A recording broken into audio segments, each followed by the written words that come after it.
Shabbat Shalom, mes chers amis, Chodesh Tov U'Mvorach, Mishinichnas Adar Ma'avir B'Simcha, Parashat Mishpatim, 5781, Medaber Israël Chavim Miranana. Dans notre parasha, il y a un passage qui exige une explication. C'est marqué Reshit Bikure Admatecha, Tavi Beit Hashem Elokecha, Lo Tevashel Gedi Bechalevimo. Les prémices, les premiers fruits de ta terre, tu les amèneras à la maison d'Hachem. Ne fais pas cuire le guédi, le chevreau, Bechalev Imo, dans le lait de sa mère. On se demande bien quel rapport il y a entre le fait de devoir amener les bikurim, les premiers fruits, à la maison d'Hachem. C'est que les premiers fruits sont donnés, on les donne au Kohen, on les donne au Kohen, ça se passe de la manière suivante. Le premier fruit, avant même qu'il ait réellement poussé, est enveloppé d'un fil rouge, enfin on y met un siman, un signe, et à ce moment-là, on le garde et on l'amène au Kohen. Et quel rapport y a-t-il entre les bikurim et le fait de ne pas faire cuire le chevreau dans le lait de sa mère?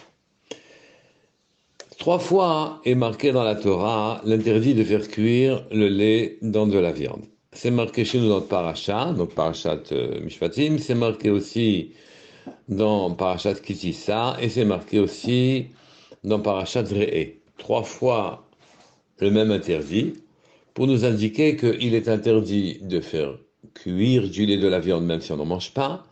Il est interdit de manger ce lait, cette viande cuite dans le lait, et ce lait qui a cuit de la viande. Et il nous est interdit même d'en profiter. Je ne peux pas le vendre, etc. Mais ici, on se pose la question, pour quelle raison c'est situé dans le même pasouk, c'est proxime dans le même pasouk, le fait de l'interdit de Bassar Bechalav de ne pas faire cuire le lait et la viande avec les bikurim. Et ici, il y a une histoire qui a été rapportée par le Gaon Rabbi Yonatan Haïbeishitz, et qui, en vérité, s'est passé du temps du Maharal de Prague. Du temps du Maharal de Prague, le roi de Prague, le roi de Tchécoslovaquie, s'est plaint. En plein hiver, il a voulu manger des cerises. Alors, il n'y a qu'un roi pour avoir des idées comme ça là. Mais il insistait, il a fait sa remarque comme ça, et son agronome qui était à côté entendait en se demandant qu'est-ce qu'il pouvait faire. La nature, elle avait ses propres lois, et elle n'obéissait pas aux désirs des rois.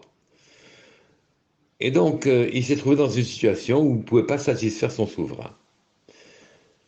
Ceci est venu aux oreilles du Maharal de Prague, qui a entendu la détresse dans laquelle se trouvait le souverain de Prague, et il a très gentiment glissé à l'oreille de l'agronome et il lui dit, tu sais, j'ai un excellent conseil pour toi.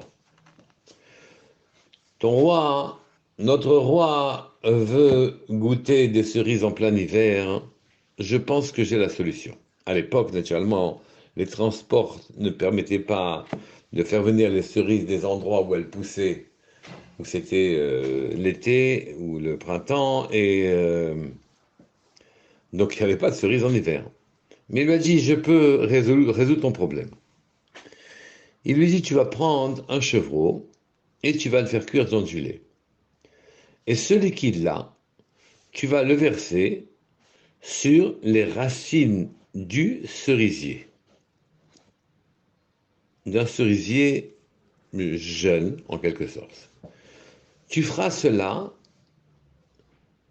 sans arrêt plusieurs jours d'affilée, jusqu'à temps que tu vois les fleurs apparaître. Cependant, ainsi fit l'agronome, le chef du Pardès, celui qui s'occupait des pérotes du roi. Et à son immense étonnement, il a vu pousser des fruits et des cerises bien avant l'époque où on les attendait. Le roi, il a amené ces cerises au roi en se gardant bien de dire qu'il avait reçu ce conseil du Maharal de Prague, et que donc il en a profité, et le roi a pu manger ces cerises à une époque où il était quasiment impossible d'en trouver. Plusieurs générations après, un agronome qui lisait dans les archives s'est aperçu effectivement du conseil qui avait été donné par le Maharal de Prague à l'agronome du roi. Et il s'est étonné en disant, je ne comprends même pas comment ça se fait, c'est quasiment impossible.